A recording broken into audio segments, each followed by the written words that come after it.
ของแซ่บแล้วแต่ผู้มักครับมักไผมักมันแต่ละคนมักบ่คือกันมันก็คือความสุขที่คนเฮามีบ่ซ้ำกันนั่นล่ะครับบางคนมีความสุขที่ได้กินอาหารหรูๆแพงๆวิวหลักแสนหลักล้านแต่บางคนแค่ได้กินข้าวฝีมืออีพ่ออีแม่ได้กินข้าวน้ำทงน้ำนาแนวกินเก่าๆที่อีพ่ออีแม่พากินมันก็สุขใจแล้วครับต้นทุนวิถีชีวิตที่แตกต่างกันมันก็เฮ็ดให้คนเฮาสุขไผสุขมัน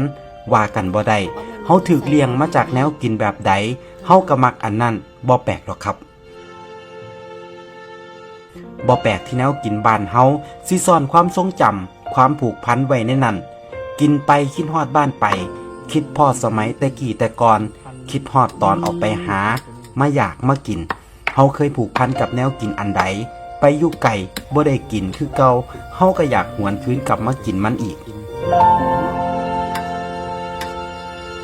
แนวกินหลายอย่างมันกลายเป็นภาพแทนของไทยบ้านเฮาเลยก็ว่าได้ครับ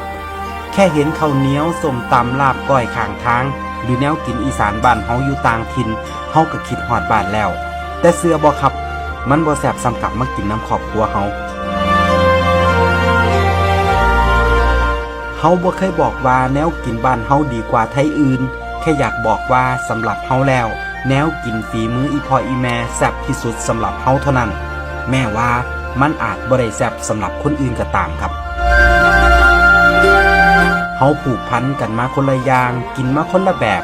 กินแบบไผแบบมันสุดท้ายเฮาบ่เคยหลงลืมแนวกินถิ่นฐานบ้านเกิดได้จักเทื่อยิ่งนับมือยิ่งหวยหา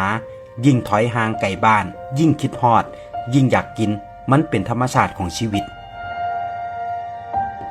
จริงๆวิธีเดิมๆของไทยบ้านเฮาอยู่ง่ายกินง่ายติดดินกินตามมีตามเกิดหาหยังพอได้กินเพิ่นก็เฮ็ดสู่ลูกสู่หลานกินแต่แนวกินหลายอย่างกว่าสิหามาได้มันเมื่อยมันก็เลยกลายเป็นความทรงจำพอเฮาได้กลับมากินก็มักสิคิดฮอดความเก่าข้าวหลังคิดฮอดคนที่เคยป้อนข้าวป้อนน้ำคิดฮอดคนที่เคยห่วมผ้าเข่าคิดฮอดสุคนที่เคยเลี้ยงดูครับเฮาบ่ได้มักแนวกินซื่อๆดอกครับจริงๆแล้วปล่อยให้ร่างกายหิวกินหยังก็แซ่บเบิดแต่ที่เฮามักแนวกินบ้านเฮาเพราะความผูกพันความทรงจำและรสชาติที่เฮาคุ้นเคยครับ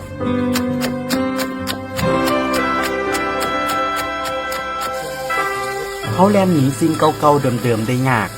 พอปานกันกับที่เฮากำลังหนีออกจากบ้านเพื่อหาทางกลับบ้านนั่นล่ะครับเฮาสิหนีไปไกลปานใดได้กินแนวกินมาหลายเมนูแล้วทั้งรู้ทั้งถูกแต่สุดท้ายเฮายังมักแนวกินบ้านเฮา